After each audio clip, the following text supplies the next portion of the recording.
Semangat teman-teman hebat yang mau memprioritaskan waktunya untuk datang ke sini. Yang tadi siangnya itu cuaca cerah, sekarang kok tiba-tiba mendung, yang buat kita mikir lagi mager datang atau enggak ya. Tapi kawan-kawan hebat semua yang udah memutuskan, oke, aku siap-siap harus datang ke sini. Oke, perkenalkan.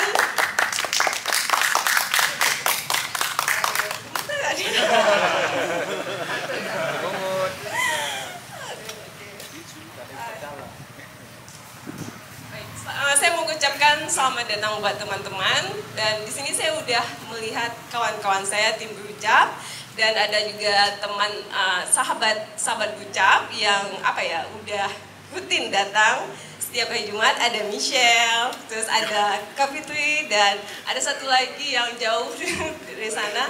Dan saya juga mengucapkan kepada teman-teman yang mungkin ini baru pertama kali datang ke sini, ada Bang Reza.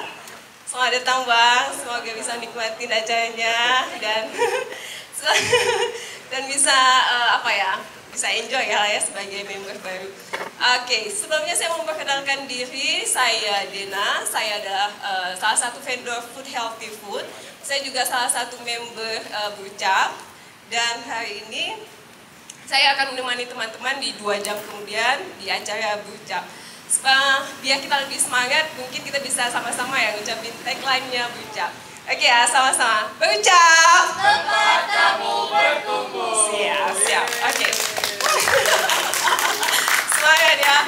Oke, hari ini di acara Berucap kita ada 2 segmen. Segmen yang pertama itu ada latihan bicara, yang mana hari ini kita punya 6 teman latihan bicara, yang setiap orang itu punya kesempatan untuk sharing topik itu selama 5 menit. Dan kawan-kawan semua di sini punya kesempatan untuk bertanya 1 pertanyaan kepada teman latihan bicara. Oke. Selain itu, di teman-teman latihan bicara itu ada yang udah mempersiapkan topiknya di rumah. Dan ada juga 2 teman yang memilih untuk menantang diri dengan memilih random theme. Nah, random theme ini adalah tema-tema rahasia yang udah dipersiapkan oleh tim Berucap ya. Oke, sebelumnya juga saya mau mengucapkan terima kasih untuk History Coffee yang udah menyediakan tempat yang luar biasa, udah ngatur bangku. Hari ini kita punya kesempatan duduk di luar ya, yang biasanya di dalam. Semoga cuaca mendukung hari ini. Selain History Coffee, kami juga mau mengucapkan terima kasih atas dukungannya, yaitu ada Simpang 5 Grocery Store, ada Luna Studio, ada ada Yayasan Al-Fatah. Okay.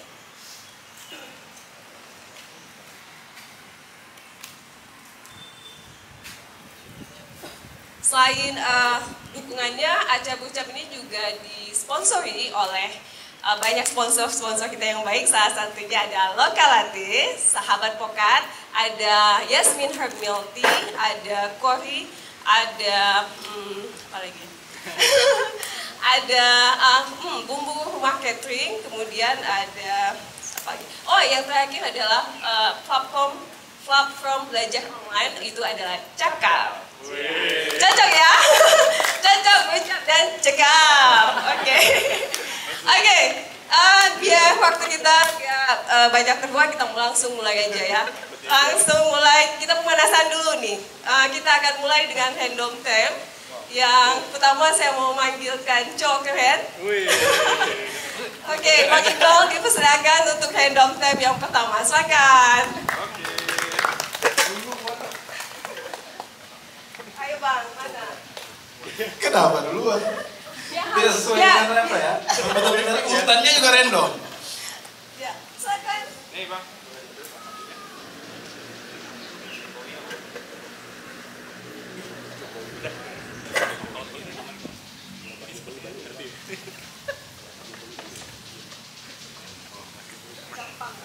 Gampang.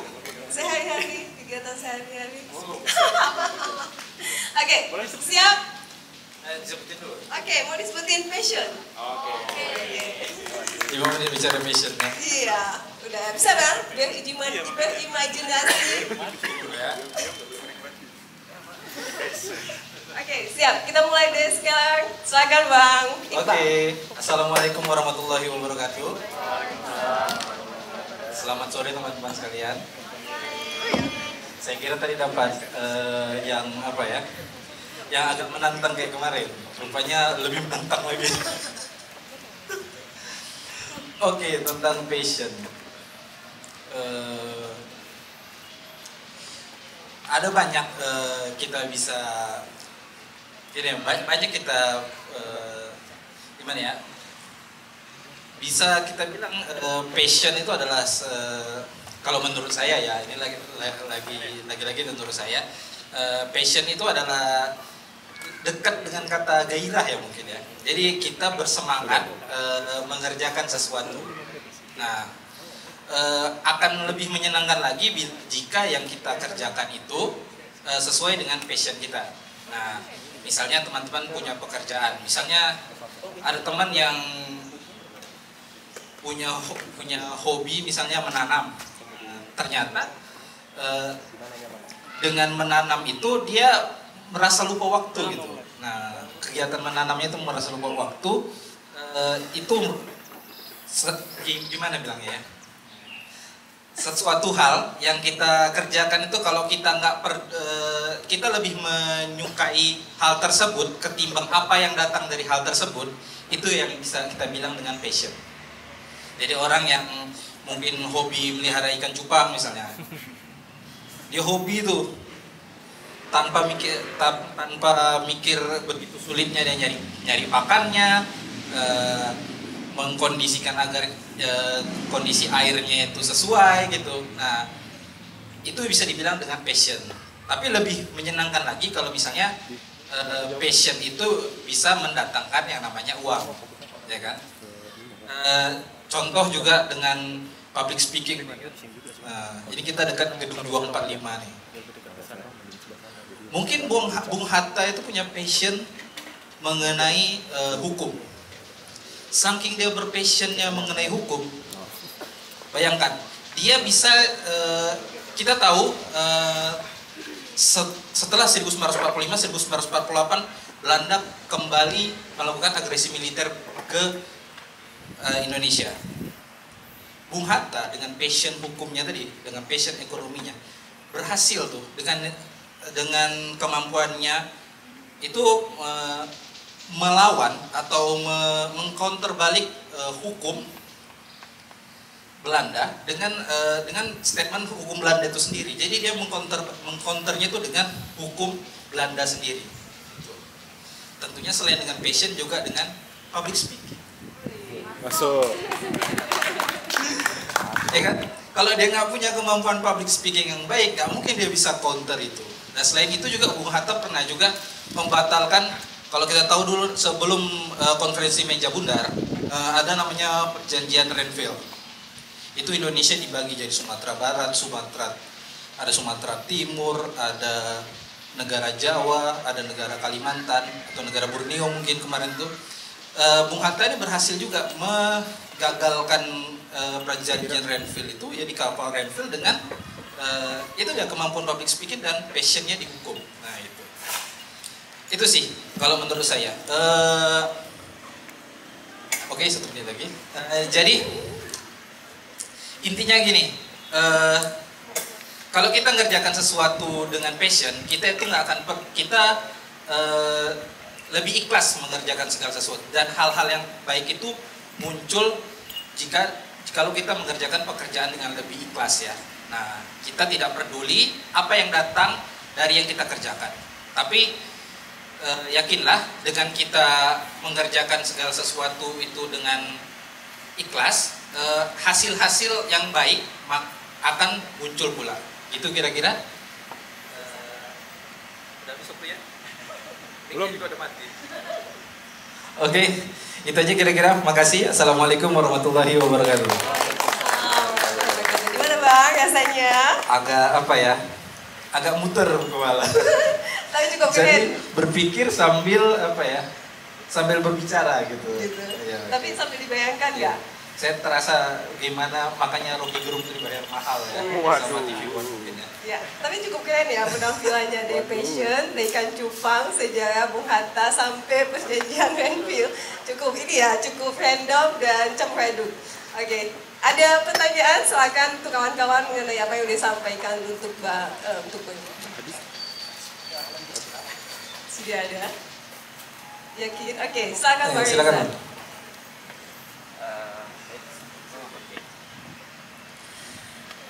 Terima kasih. Bismillahirrahmanirrahim. Assalamualaikum warahmatullahi wabarakatuh. Menarik sekali pembahasannya tentang passion ya. Sederhana aja Bang, gimana sih cara kita tahu bahwa ini loh passion kita gitu. Karena mungkin banyak hal yang kita lakuin gitu ya. Kita lakuin ini senang, ini senang, ini senang. Tapi cara kita tentuin, oh ini nih, kayaknya ini deh passion kita gitu. Atau mungkin ada hal lain apa gitu, pertimbangan bahwa passion kita, atau bahkan dari semua kita sedang itu nggak dan cuma sekedar hobi aja gitu. Itu aja sih Bang. Terima kasih. Assalamualaikum.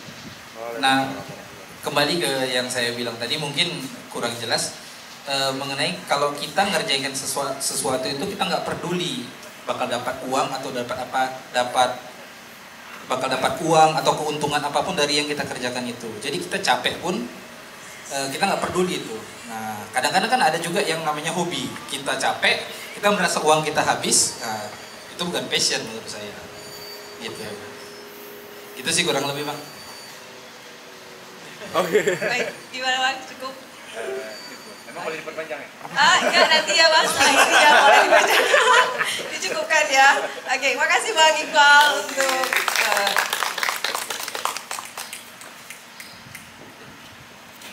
baik, passion ya. Next kali ada banyak passion yang bisa kita bisa kita temukan, bisa kita lakonin, dan itu juga sebenarnya butuh butuh kesediaan waktu kita ya untuk mau mencoba yang akhirnya kita menemukan sebenarnya yang mana sih yang passion. Dan passion ini nggak selalu harus menghasilkan uang selama kita bisa menikmati dan itu bisa memberikan manfaat untuk diri kita, jiwa kita ya, sebagai rilis untuk saat-saat stres. Oke, untuk penampilan selanjutnya saya mau ini tentang cara berpikir, gimana sih cara berpikir yang baik atau bagaimana cara mengambilkan keputusan.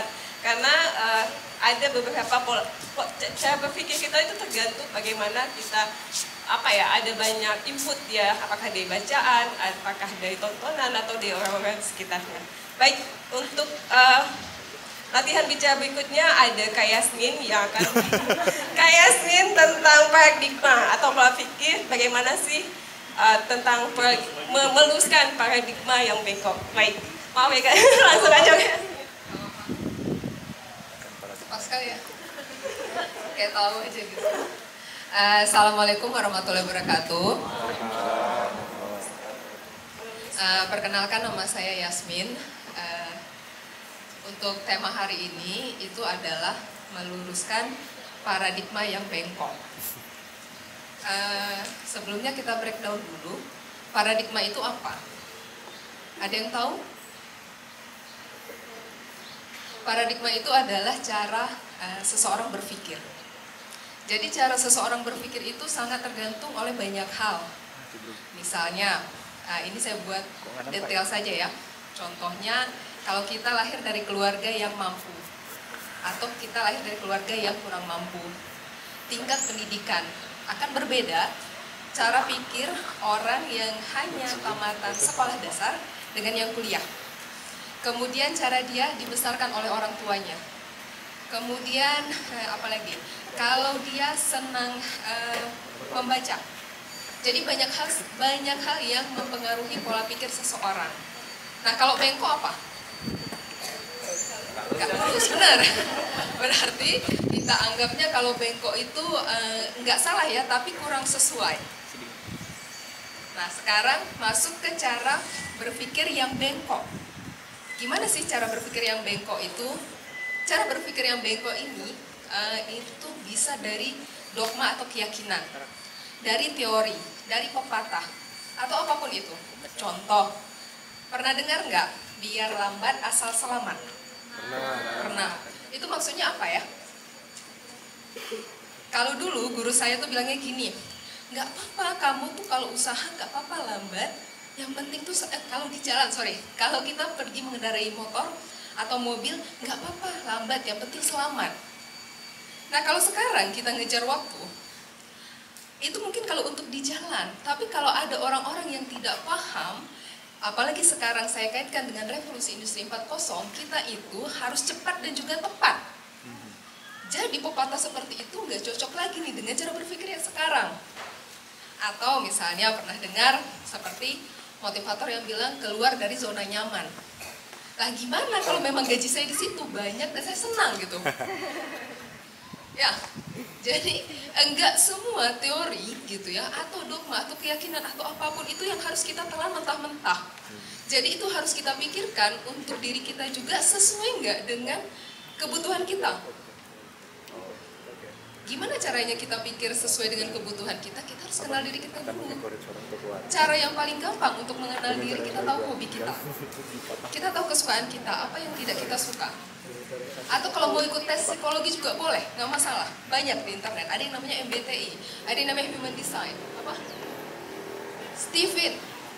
Jadi dari situ kita akan lihat bahwa oh aku ternyata nilai-nilainya di sini. Jadi kalau ada orang yang ngasih tahu misalnya kamu harus berpikir seperti ini, mungkin itu cocok untuk orang tapi nggak cocok untuk saya. Nah itu dia, jadi yang bengkok ini bukan yang salah tapi yang nggak sesuai, yang kurang tepat dengan kita. Contoh lagi misalnya seperti perempuan, kalau perempuan tuh memutuskan untuk tidak menikah, salah nggak? Ini udah agak berat ya.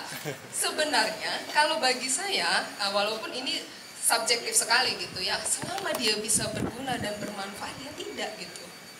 Itu kan tidak ada hubungannya dengan diri orang lain, selama dia tidak mengganggu. Atau laki-laki juga. Atau apa misalnya, kalau ada orang yang bikin child free, tidak punya anak, itu gimana? Kalau mungkin dia punya pilihan sendiri bahwa saya nggak mampu nih untuk menjaga anak-anak karena saya punya trauma dan lain-lain. Jadi paradigma yang bengkok itu adalah cara berpikir kita yang tidak sesuai, yang mungkin saja kita paksakan ke orang lain tapi tidak sesuai dengan orang lain. Jadi apapun keyakinan, dogma, teori, pepatah dan segala macam, ketika kita baca atau kita diskusi sama orang, kalau bisa nih ya pikirannya dibuka dulu. Bagaimana cara membuka pikiran, membaca, traveling, diskusi, dan lain-lain. Jadi kita punya paradigma yang lebih besar. Itu saja menurut saya, terima kasih. Assalamualaikum warahmatullahi wabarakatuh. Terima kasih Kak Yasmin. Menarik sekali ya gimana cara kita, nggak boleh ngejudge ya Kak intinya ya. Karena setiap orang punya pandangan masing-masing dan pasti punya alasan di baliknya ya. Ya, oke. Kira-kira ada mengenai apa yang udah disampaikan Kak Yasmin, ada yang kurang jelas atau menggelitik di pikirannya, jangan dipendam. Silakan siapa yang ingin bertanya untuk Kak Yasmin. Silakan Faiza, sebagai panutannya ya. Assalamualaikum warahmatullahi wabarakatuh. Assalamualaikum warahmatullahi wabarakatuh. Salam kenal Kak Yasmin, saya Faiza, salah satu fansnya Kak Yasmin.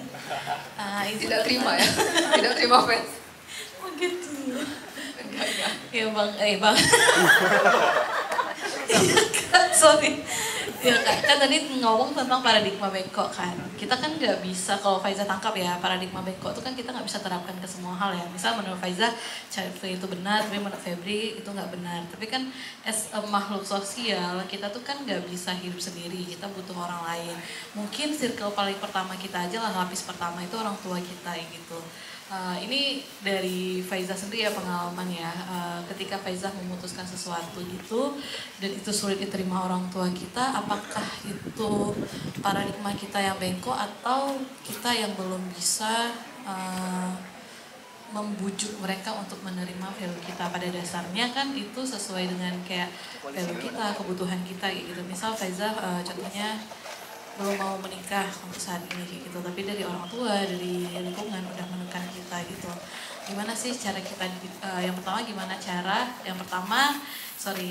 itu value mana sih yang bengkok, value kita, apakah value lingkungan kita Yang kedua, gimana cara kita dealing dengan paradigma yang bengkok itu gitu, dalam kehidupan kita sehari-hari. Gitu aja, terima kasih panutan. Assalamualaikum warahmatullahi wabarakatuh. Waalaikumsalam warahmatullahi wabarakatuh. Disclaimer, bukan artis, bukan apa, bukan panutan ya. Jadi ini menarik ya. Kebetulan juga saya sebagai seorang pengajar banyak menemukan anak-anak sekarang yang susah sejalan dengan orang tuanya. Nah, ini juga paradigma yang menurut saya bukan saya menyalahkan anak atau orang tua, tapi orang tua juga harus belajar untuk bisa berkompromi. Jadi artinya seperti ini, orang tua tidak bisa memaksakan nilai yang dia yang dia anut di masa dulu dia terapkan ke anaknya yang sekarang. Jadi harus lihat kebutuhan dan kondisinya. Kalau ditanya di mana yang salah, tidak ada yang salah. Hanya mungkin membutuhkan titik temu. Dan untuk membutuhkan titik temu ini susah kalau kita tidak melihat case by case. Tapi dari pengalaman saya, ibu saya juga bukan belas besar di generasi yang sekarang, tapi sering saya ajak ngobrol. Saya sering ajak ngobrol, diskusi, dan mungkin ada cara yang juga bisa kita ikuti, yaitu saya kirim doa. Saya baca Al-Fatihah, kita seorang muslim, minta dirubah. Tapi jangan doa saja, nah doa juga harus diimbangi dengan usaha. Jadi usaha dulu baru doa. Jadi seperti itu, ajak diskusi terus ibunya, seperti ini. Nah, bisa jadi kenapa ibu kita memaksakan value-nya, apa alasannya? Nanti ketahuan ketika kita sudah banyak diskusi.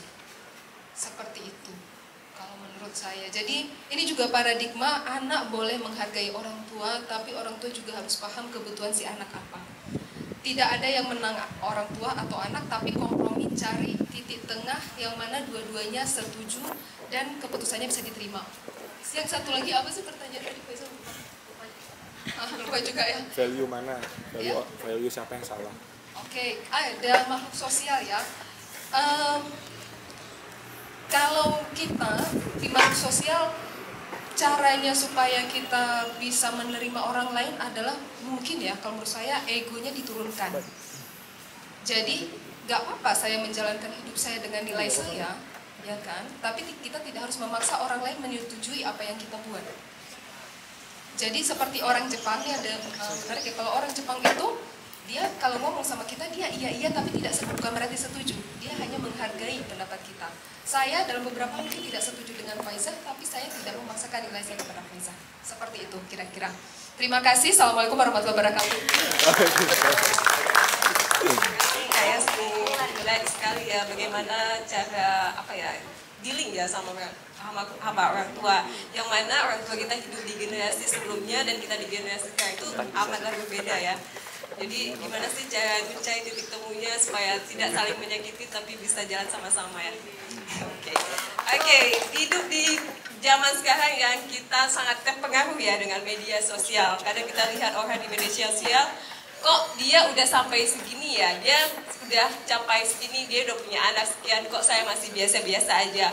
Orang udah punya rumah, kok aku masih numpang ya. Jadi harus gimana nih, mau hidup biasa-biasa aja atau kita harus ngikutin orang, harus sama-sama berlari. Ya, kali ini ada latihan sahabat latihan bicara, yaitu tentang media core. Apa sih media core? Apakah berhubungan dengan apa yang barusan saja disampaikan sama Kak Yasmin? Oke, kita langsung persilakan kepada Suhil. Silakan tentang media core. Assalamualaikum warahmatullahi wabarakatuh. Waalaikumsalam warahmatullahi wabarakatuh. Alhamdulillahirrahmanirrahim. Puji syukur pada Allah yang telah memberikan kita nikmat sehat, nikmat Islam, dan nikmat bisa bertemu dengan teman-teman yang baik di sini. Waduh. Tidak lupa salawat dan salam pada Nabi besar kita, Nabi Muhammad SAW, yang telah mengajarkan kita bagaimana caranya bersosial, berpolitik, intinya gimana caranya berhubungan dengan manusia dengan baik dan benar. Perkenalkan teman-teman, nama saya Suhil Al-Fatah. Saya merupakan seorang digital trainer. Dan hari ini saya pengen bahas tentang mediocre. Ada yang udah tahu mediocre itu apa? Silakan. Suhu dan suhu. Jadi ke bawah enggak, ke atas enggak. Nah, mediocre ini adalah orang yang biasa-biasa aja. Kalau teman-teman di kelas, itu pernah nggak ingat teman yang paling bandel sama teman yang paling pinter? Tapi tengah-tengah kita lupa ya biasanya ya. Nah, tengah-tengah itulah disebut dengan mediocre. Nah, pertanyaan berikutnya adalah, apakah menjadi mediocre itu merupakan pilihan yang salah? Terutama di dalam karir. Sebelum menjawab itu, saya ingin cerita terlebih dahulu mengenai asal saya. Nah, saya itu lahir di desa Uletutu di Kabupaten Pidi. Dan di desa saya itu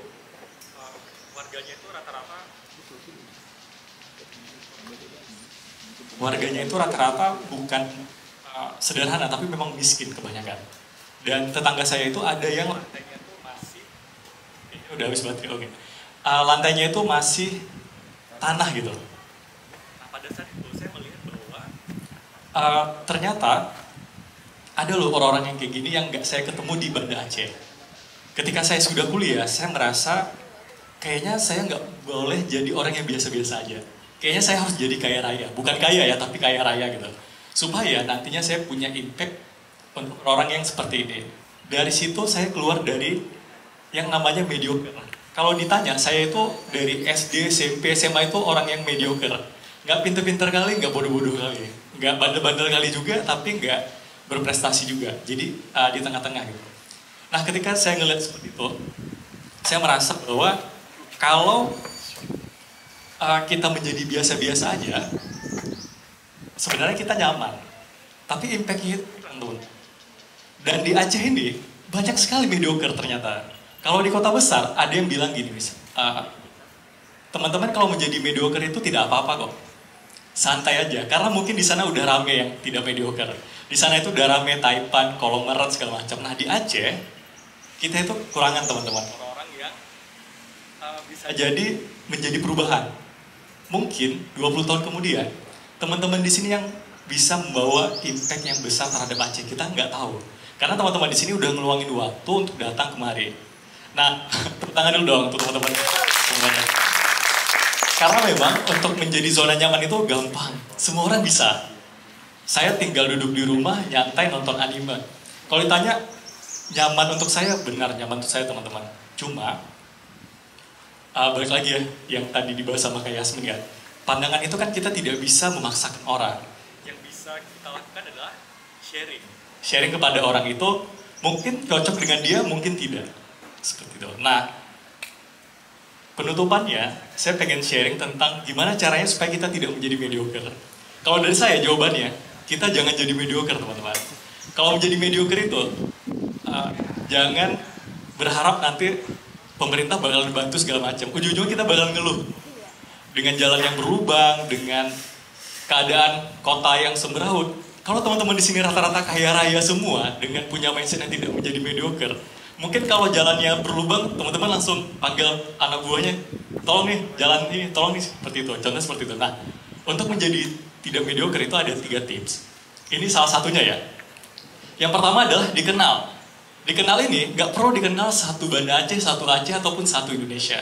Cukup dikenal di lingkungan yang skillnya itu relate dengan teman-teman. Misalnya nih Regi kan bagian desain ya. Pastikan Regi itu dikenal di klien-klien desain itu. Setelah dikenal, yang kedua adalah disukai oleh mayoritas. Ini agak susah. Kalau dikenal gampang. Teman-teman ngelakuin hal bodoh aja pasti dikenal. Tapi disukai itu step berikutnya. Nah, yang ketiga adalah dipercaya. Ini yang paling tinggi hierarkinya. Bisa jadi teman-teman dikenal, disukai, dan tidak dipercaya. Dan itu akan sulit. Mungkin itu aja dari saya. Mohon maaf kalau ada salah kata dan perbuatan. Saya tutup. Assalamualaikum warahmatullahi wabarakatuh. Kita jangan jadi orang biasa ya? Iya, harusnya seperti itu. Karena kita kan tidak stunting ya. Maksudnya kan gini, kita sudah diberi. Jadi kalau di akhirat nanti, ketika ditanyain ya sama Allah ya, saya sudah kasih potensi ini ke kamu. Apa yang kamu lakukan? Ya Allah, saya cuma nonton anime aja ya Allah. Ya Allah, saya cuma santai-santai aja gitu. Padahal kapasitas otaknya itu sudah maksimal. Seperti itu. Baik. Oke, Oke, menarik sekali ya. Jadi jangan jadi manusia biasa aja, jangan jadi pemuda-pemuda yang biasa aja. Kasihan waktunya, umurnya kita bisa punya kesempatan ya untuk berkontribusi. Baik, pasti ada yang ini mengganjal, ada yang ingin bertanya. Oke, silakan Kak Fitri. Terima kasih. Assalamualaikum warahmatullahi wabarakatuh. Perkenalkan, saya Fitri, ibu rumah tangga. Jadi pertanyaan ini Bang Suhil sangat menarik tentang mediocre. Jadi saya pikir saya juga pernah mengalami hal yang serupa. Saya berasal dari keluarga yang sangat miskin kok dibilang. Kami masih menerima PKH dan lain-lain. Jadi saya pikir waktu itu ini nggak bisa. Keadaan ini nggak bisa. Kita sekolah juga harus dapat beasiswa dan lain-lain. Saya di sekolah sama juga biasa-biasa saja dan mungkin orang nggak dikenal. Jadi saya pikir ini nggak bisa, kita harus berubah. Jadi ketika kita berubah itu banyak sekali cobaan sebenarnya, banyak tantangan, rintangan, bahkan kayak gosip-gosip nggak enak gitu ya. Tiba-tiba, padahal kita udah belajar untuk berubah itu. Saya ini juga jualan, saya kalau dibilang mompreneur. Jadi saya usaha itu dari jualan keliling-keliling, dari jualan di Ulele sampai alhamdulillah kita punya beberapa store. Jadi ketika kita berubah, orang nggak melihat kita ketika waktu susahnya, gimana sih cara kita harus berubah gitu kan. Jadi di situ bikin orang yang membuat orang gimana ya? Orang selalu menganggap kita remeh, menganggap kita rendah ya. Jadi akhirnya saya coba merubah. Ini nggak bisa. Aku harus jadi orang luar biasa.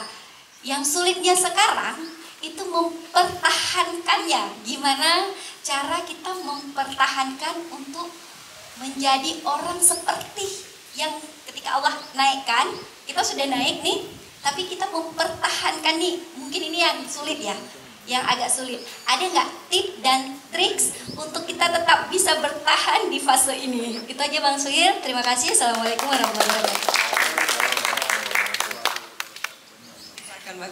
Baik, ini mungkin menurut waktunya sudah habis tuh, baru jauh udah habis waktu. Jadi ini mungkin menurut yang pengalaman saya kayak, jadi kan mungkin lebih cocoknya kita tanyanya sama Bang Imam sebenarnya. Bang Imam kan sudah senior nih. Kalau dari saya kan mempertahankannya adalah mencari circle yang sama. Yang kedua, terkadang hidup itu tidak berat, cuman mental kita yang harus diasah ya. Nah, saya sering kadang-kadang ada beberapa hari itu saya luangkan waktu untuk mengasah mental. Caranya gimana? Caranya adalah mencari konflik, tapi konfliknya sehat. Gimana saya bisa menyelesaikan konflik itu secara sehat? Yang kedua, terapi penolakan. Terapi penolakan itu misalnya nih, saya udah tahu Febri itu nggak suka makan apa gitu, tapi saya ajak gitu, terus Febri kan nolak ya. Nah, dia bilang nolak itu kan vibrasinya itu kan kurang baik. Itu yang coba saya cari supaya mental saya itu agak naik. Sampai sekarang saya masih belajar sih Kak. Semoga menjawab Kak ya. Terima kasih.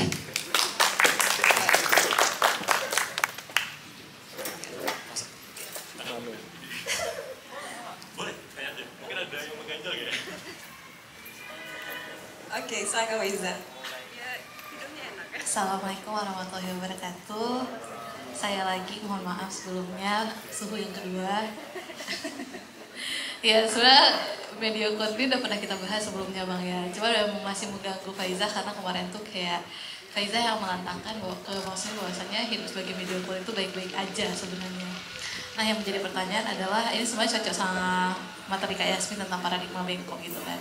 Masalah mediocre ini kan masalah value dari kita ya. Kalau kita merasa kita mediocre dan itu nggak masalah buat orang lain, kita tidak membuat orang lain juga rugi, sebenarnya kan it's okay kan. Tapi kan sebenarnya juga titik lainnya yang Faisal pikirkan, kita nggak mungkin jadi mediocre dalam dunia ini. Kita pasti punya sparkling di suatu titik di hidup kita gitu. Apakah mungkin komunitas kita, apakah di kantor kita kayak gitu. Jadi sebenarnya definisi yang benar-benar literally mediocre itu seperti apa sih gitu Bang Suhil. Itu aja. Assalamualaikum warahmatullahi wabarakatuh. Silakan Pak, singkat aja. Mungkin singkat aja. Definisi mediocre itu sebenarnya orang yang ini bakal bertentangan nih sama kayak Yasmin. Kalau menurut saya ya, mediocre itu adalah orang yang tidak berani keluar dari zona nyaman, walaupun itu pilihannya dia. Tapi ketika dia mampu keluar dari zona nyaman, tapi dia tidak berani, itu adalah orang-orang mediocre. Semoga menjawab ya. Terima kasih.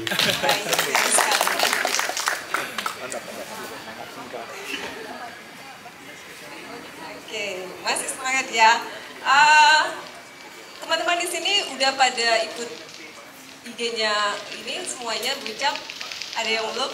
Silakan di follow ya. Karena kita ada bagi-bagi voucher untuk kelas bahasa Inggris dan Korea itu bagi teman-teman yang sudah bergabung di grup WA-nya sahabat teman berucap. Bagi teman-teman yang ingin dapat info gimana sih cara mendapatkan voucher gratis belajar ini, silakan bergabung di grup WhatsApp-nya teman berucap. Caranya, pertama yang belum nge-follow IG berucap silahkan follow berucap.id, dan nanti malam kita akan sharekan link untuk bergabung ke grup WhatsApp tersebut ya. Jangan ketinggalan karena voucher gratis belajar bahasa Korea dan Inggris ini terbatas bagi teman-teman yang sudah bergabung. Oke, untuk selanjutnya kita akan beralih ke masih semangat ya? Asik. Biar lebih semangat, kali ini ada peserta latihan bicara yang akan bawa tema tentang minuman yang buat kita hangat. Ya, jadi ada dua minuman yang sama-sama mengandung kafein. Yang satu saya kurang suka, dan dia karena banyak kandungan kafeinnya. Yang satu lagi kandungannya kafeinnya sangat rendah. Oke, silahkan kepada Rian yang akan membawakan tentang kopi vs teh.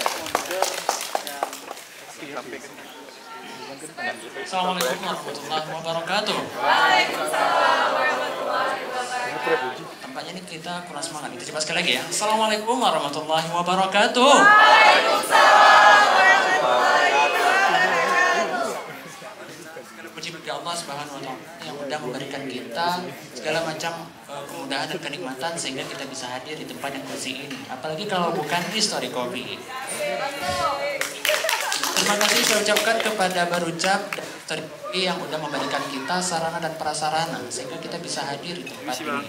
Terima kasih juga kepada teman-teman semua yang sudah hadir, semoga nyaman dan dapat mengambil manfaatnya ya. Boleh dong tepuk tangan sekali lagi. Perkenalkan, nama saya Muhammad Andre Setiawan. Teman-teman boleh panggil saya Rian. Hari ini Rian akan latihan bicara dengan tema teh versus kopi. Sebelum Rian masuk lebih dalam lagi tentang pembahasan kita, Rian kita dulu nih. Di sini yang lebih suka teh, boleh angkat tangannya? Lebih suka teh daripada kopi. Dan yang lebih suka kopi?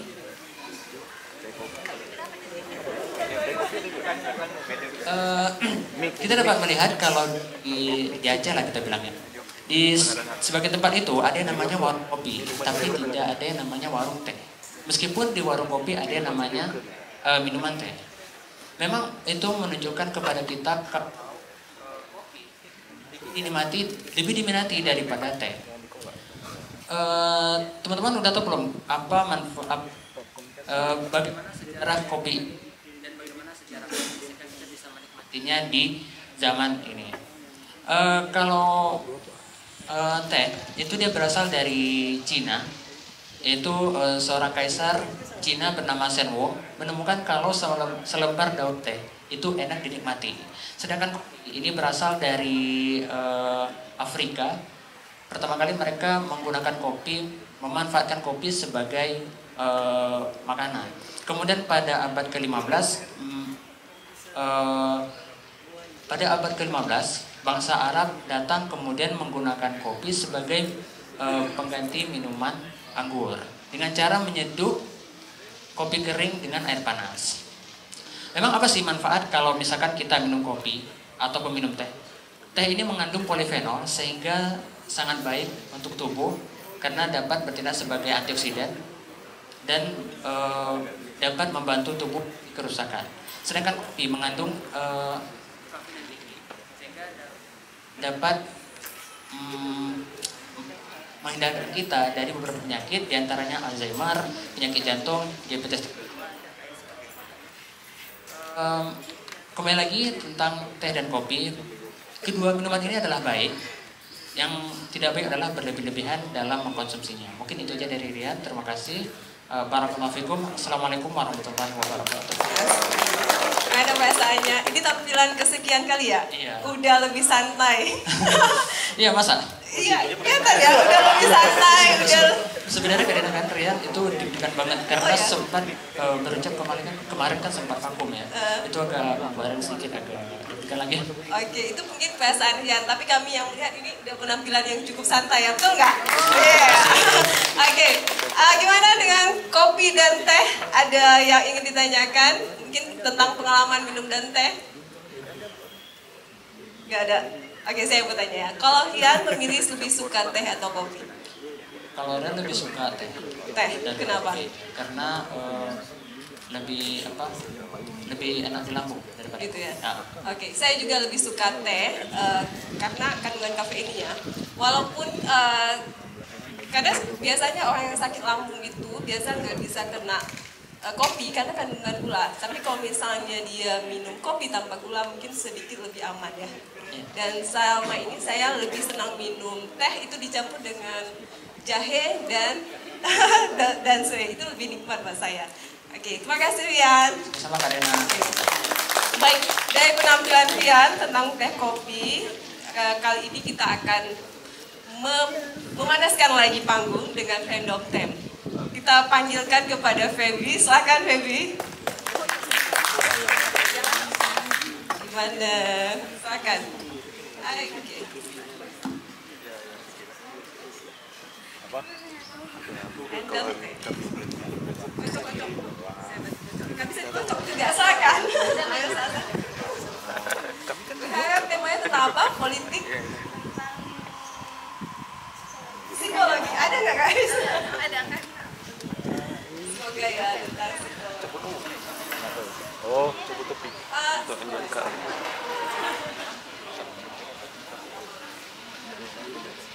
Boys, oke, sosialita. Ibu-ibu sosialita. Apakah pernah punya gimana?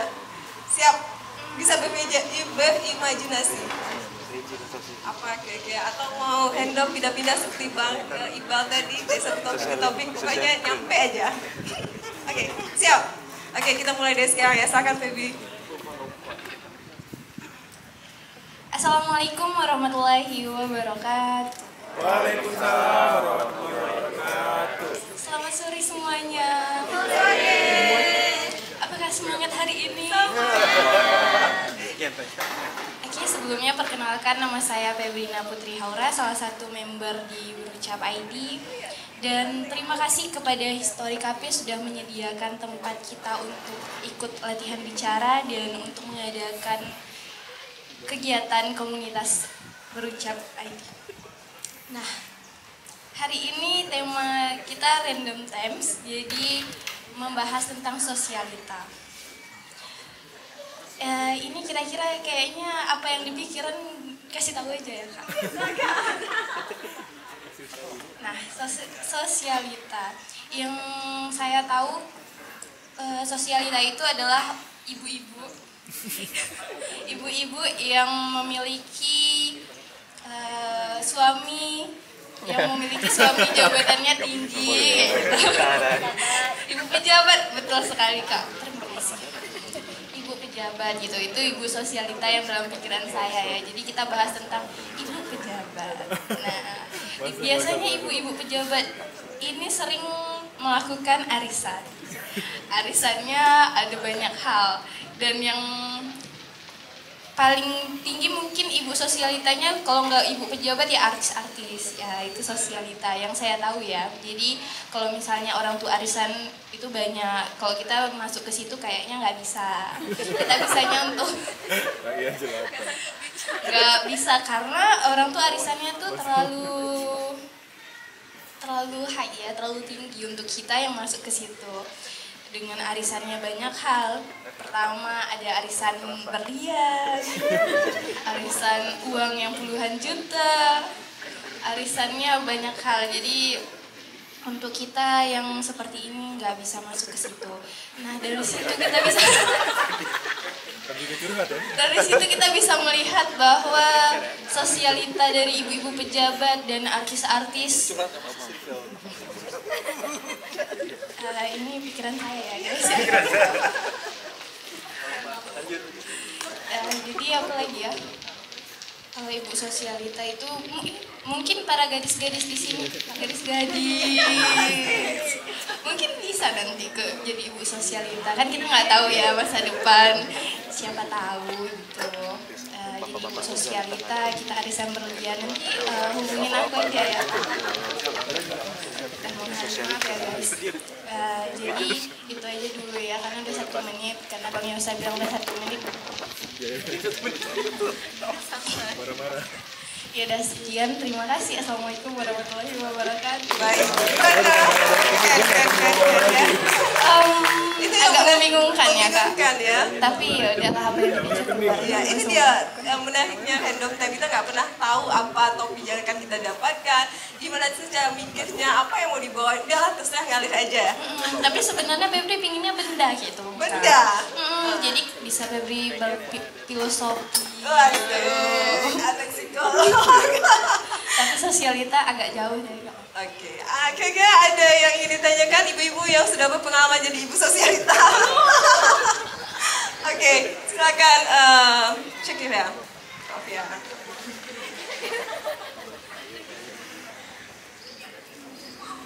Oke, assalamualaikum warahmatullahi wabarakatuh. Waalaikumsalam warahmatullahi wabarakatuh. Oke, kenalkan saya Syakira yang belum berpengalaman untuk menjadi sosialita ya. Yang tadi dikatain yang berpengalaman ya.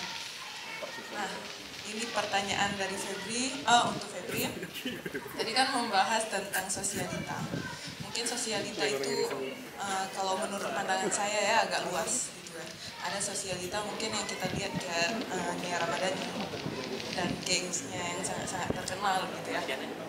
Nah, menurut Febri sendiri, kalau untuk kita, yang misalnya kalau kita bilang kita mahasiswa gitu, sosialita itu seperti apa sih yang bagusnya? Gitu.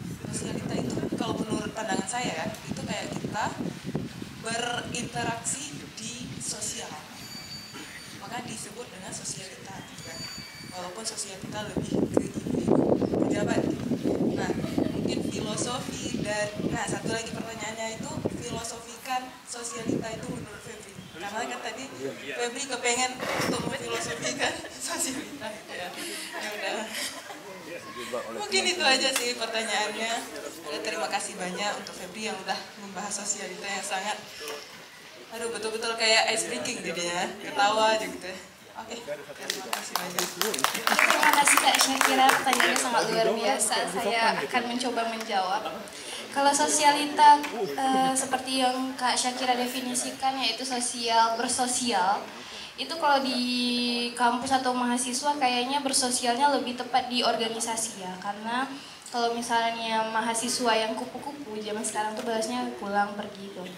Pulang pergi, kok pulang pergi? Kuliah pulang. Maaf ya guys. Jadi kalau misalnya mahasiswa sekarang, Febri mungkin kasih contohnya itu yang berorganisasi, itu yang bersosial. Karena kalau misalnya nggak berorganisasi, kita nggak akan jadi mahasiswa itu nggak akan bersosial, karena kuliah pulang dan jarang interaksi dengan teman-teman sekitar gitu. Kalau misalnya kita melakukan organisasi, kegiatan di luar kampus atau di dalam kampus, itu kita pasti berhubungan dengan orang lain, dan kita di situ akan adanya sosial gitu. Itu pandangan Febri untuk kalau misalnya kita jadi mahasiswa. Nah, kalau kakak bilang filosofi jadi sosialita itu apa ya? Iya sih, di pikiran Febri cuan. Apa ya kak, cuman ini sekian, terima kasih. Terima kasih Febri. Next ya, sosialita. Oke, istilah kupu-kupu ini saya baru dengar beberapa bulan sebelumnya, karena zaman saya kuliah dulu nggak ada kayak istilah kupu-kupunya, nggak kayak si Yasmin. Ada nggak dulu? Kupu-kupu. Kuliah pulang pulang ya, sampai-sampai kita nggak dikenal sama orang, nggak dikenal sama dosen, nggak dikenal sama lingkungan kampus, atau pas ada aja mau sidang 10 orang untuk ramein di ruang sidang. Oke, selanjutnya peserta latihan bicara ini mengenal orang yang tidak dikenal. Ya, penampilan terakhir ada Rahma yang temanya tentang unknown. Silakan Rahma.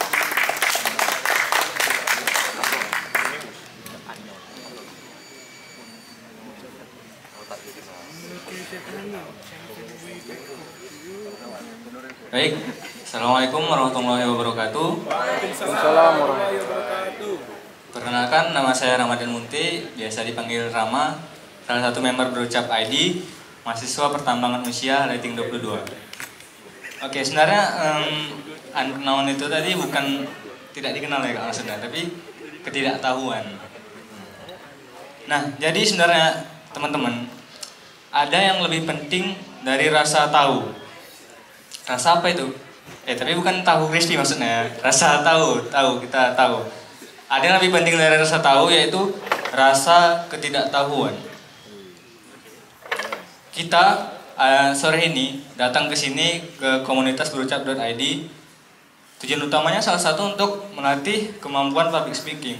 Namun sebenarnya kita ke sini itu karena kita nggak tahu kemampuan public speaking kita itu udah bagus atau belum. Karena kita tahu bagus atau tidaknya ketika ada orang lain yang melakukannya dengan lebih baik. Kita tahu baik enggaknya ketika ada orang yang nggak baik. Jadi semua itu diciptakan ada fungsinya. Nggak ada yang baik itu sebenarnya yang penting, yang buruk. Gimana ininya, image-nya pertama kali lihat komunitas ini? Nggak nyangka selama ini kan. Asik, nggak nyangka ya. Ada ya komunitas ini yang di sini ya. Udah boleh izin pulang, Mbak? Asik. Oke, asik ya. Ingat zaman 2016, 17, 18, 19 sebelum Covid. Oh gitu. Seru lah, banyak komunitas. Oke, langsung aja nih karena waktu kita terbatas. Silakan. Bismillahirrahmanirrahim. Assalamualaikum warahmatullahi wabarakatuh. Waalaikumsalam warahmatullahi wabarakatuh. Pertama, salam kenal semuanya. Nama saya Teguh Riza Muli. Yang Riza itu nama kedua dari orang tua saya, Rihana dan Zakir, yang bertemu di KKN tahun 1988. Jadi ayah saya ketemu mama saya waktu itu di KKN. Nah, kebetulan ayah saya itu menginap di rumah mama saya yang kebetulan ayah dari mama saya itu kecil. Jadi kalau bukan KKN Desa Pinari itu. Romantis ya kan, akhirnya 97 menikah, 98 lahirlah saya. Jadi kawan-kawan boleh panggil Riza. Kuliah di USK tahun 2016, alhamdulillah 2021 sudah selesai, lulusan COVID ya. Tapi semangatnya lebih besar daripada COVID itu sendiri. Insya Allah 2021. Kalau misalnya ini kan ceritanya soal networking, sebenarnya agak takut. Awalnya pas diajak Bang Suil, ini ngomongnya yang skillful, bingung nggak punya skill. Nah, punyanya soft skill itu pun baru dikit. Nah, sekarang usia 24, dari kecil saya selalu diajarkan untuk selalu bermanfaat pada orang lain. Karena memang dari keluarga dulu kita setiap malam Jumat itu kakak-kakak dan abang-abang semua itu selalu ngumpul satu keluarga, anak-anak dan cucunya itu di ngaji gitu, ngaji. Terus dibaca dalail sebareng-bareng, terus diajari soal kepemimpinan. Nah, lalu saya bersama adik-adik saya, Curulaya, ada Justina, ada Teguh Yasril, dan kawan-kawan semua, kita diajari soal kepemimpinan karena dulu kita Aceh dan kita sadari bahwa sudah lebih maju peradaban dari sebelumnya. Dari sana saya belajar bahwa sebaik-baik manusia adalah yang bermanfaat bagi yang lain, dan saya tahu pastinya setelah saya menjadi pribadi yang bisa berdampak bagi orang. Kapan saya tahunya? Ketika waktu itu saya diberi kesempatan untuk menjadi ketua OSIS di SMA Negeri 2 Lusmawen. Waktu itu entah kenapa saya tidak punya ambisi yang cukup besar. Seperti kata Bang Swil, kaum mediocre, biasa-biasa aja, prestasi nggak ada, lomba juga nggak pernah ikut, tapi cuma satu ikut organisasi waktu itu PMR, karena suka nolong orang aja. Nggak bohong nih, dan nggak modus. Status tugas tunangan, nggak mau modus lagi, itu korban terakhir. Ya. Jadi SMA jadi ketua OSIS dibeli oleh kawan-kawan waktu itu, jadi satu momentum bagi saya karena dipercaya oleh 322 orang yang memilih saya di SMA 2. Satu SMA yang cukup besar waktu itu di Losmawe. Dan setelah itu kita coba belajar berorganisasi selain di PMR. Selain PMR kita belajar berorganisasi. Terus saya mulai dikenalkan dengan orang-orang yang pada saat itu mengajak saya, mementori saya sampai saat ini, guru-guru saya dan orang-orang yang saya kenal selama kurun waktu setahun. Dan waktu itu yang saya sadari adalah betapa pentingnya untuk terus bersilaturahmi. Di SMA saya sadar itu, dan saya teringat zaman SD, SMP waktu saya duduk setiap malam Jumat itu, saya akhirnya menyadari, oh ini sebenarnya tujuan dari hidup itu sendiri. Jadi purpose of life-nya tahu di SMA. Nah, jadi bukan ranking, bukan lomba, tapi ya udah kalau kita misalnya ada dan orang-orang lain bahagia karena kehadiran kita, itu sudah cukup. Dan itu sudah cukup berguna dan cukup bermanfaat.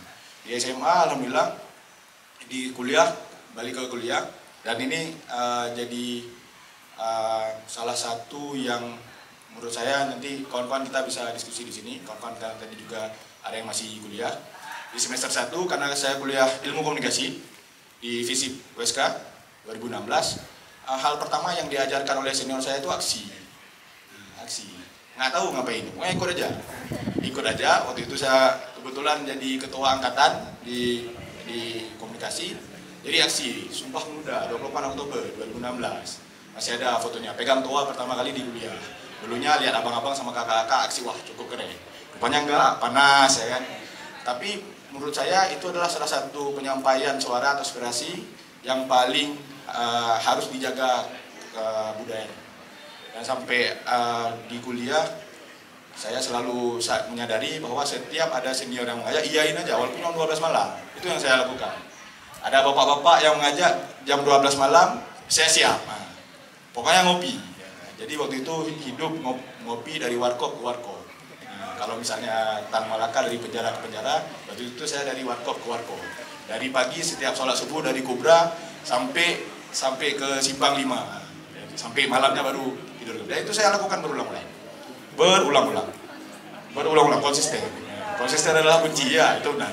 Sampai membawa saya ke semester 5 terus, dan saya melisting bahwa di kuliah ini saya harus mencapai sesuatu lebih dari SMA. Itu mulai jadi kaum dari mediocre naik ke middle mediocre mungkin. Nah, udah punya ambisi sedikit. Jadi pengennya waktu itu karena saya tidak terima di Unpad, saya pengennya kuliah di Unpad sama UGM. Dia kayak